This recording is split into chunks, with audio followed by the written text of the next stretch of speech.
That's absolutely stunning. What is there a title for that tune that you can think of, or is he? I don't. It's just a piece that he played that he had written.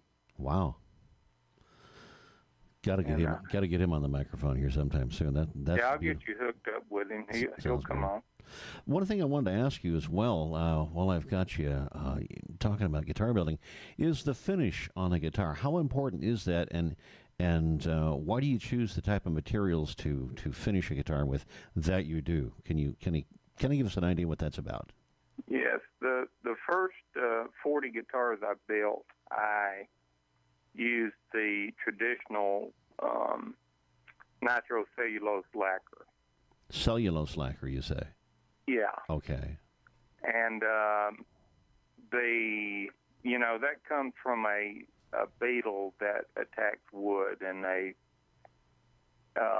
take it and pull the distillate out of it and use that. But out of an insect that is still the it's chemical? out of the wood. Out of the wood. That the insect that the beetle has laid larvae in and different things. That's fascinating. And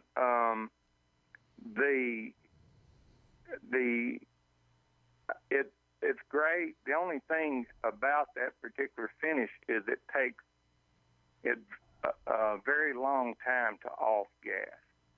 Oh. In other words, it's still curing after 8 months after the build.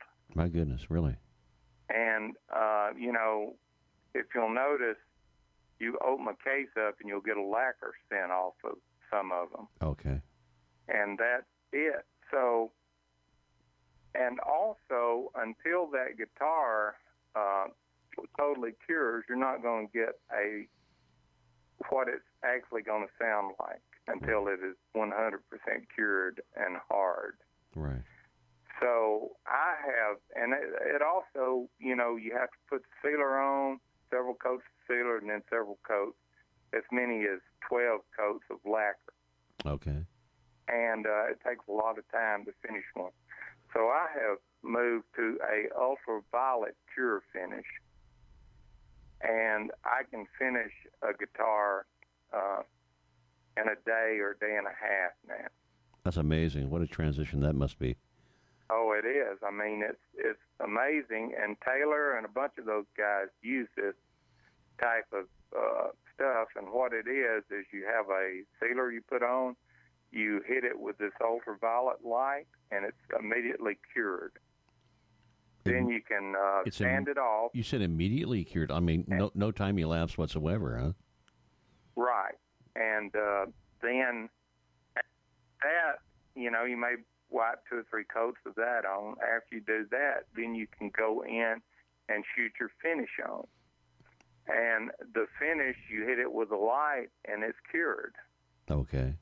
and then sand it down. It may take 2 or 3 coats of that, depending on how good you are at shooting and how much dust you have in your system. Are you sanding in between the chutes of coating? Yes, yes, I am. It is a mechanical bonding process instead of a chemical bonding like nitro is. Oh, I get you now. Okay. Nitro will kind of melt into each other through a chemical process, but the UV, you have to rough it up with the sanding to make the next coat stick to it. Right.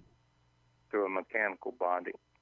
And then I go through about 4 different grades of sandpaper, starting at 1,000 and go up to like 3,000 grit. And then that makes it slick enough that I can then go to a buffer and use a medium and a fine resin on it to, compound to buff it out and get a very, very deep shine on it. And then once you get it set up, it's cured.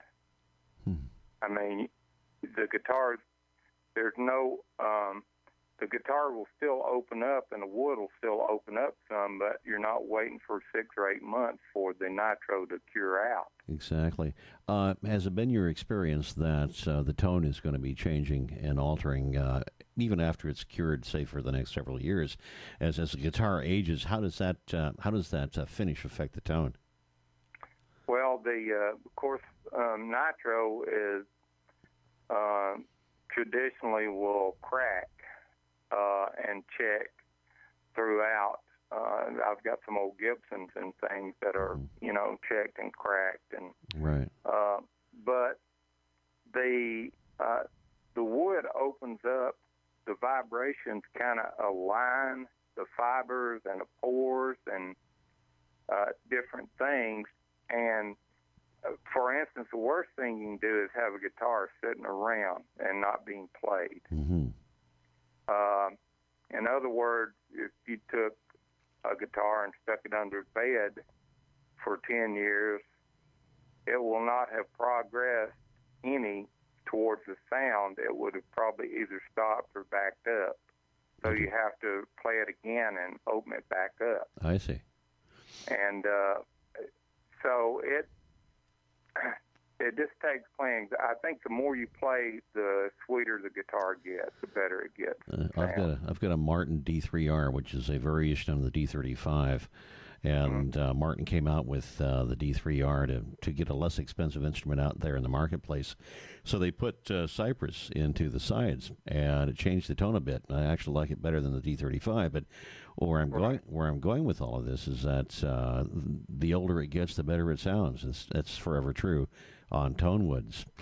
Right. I've got about maybe about another 7 or 8 minutes here until the top of the hour. Let me play this last little ditty here, and we'll talk a little bit more before we have to say goodbye here. I've got Gary Clardy of Clardy Guitars on the phone live on Stringbenders on, right here at 107.3 FM, KOWS.FM on the World Wide Web. We're talking all over the planet about guitar building, and here's some more of, I believe, Tim Dishman on a Gary Clardy or Clardy guitar.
there in the end there. Short and sweet and to the point, keeping it real right here at KOWS.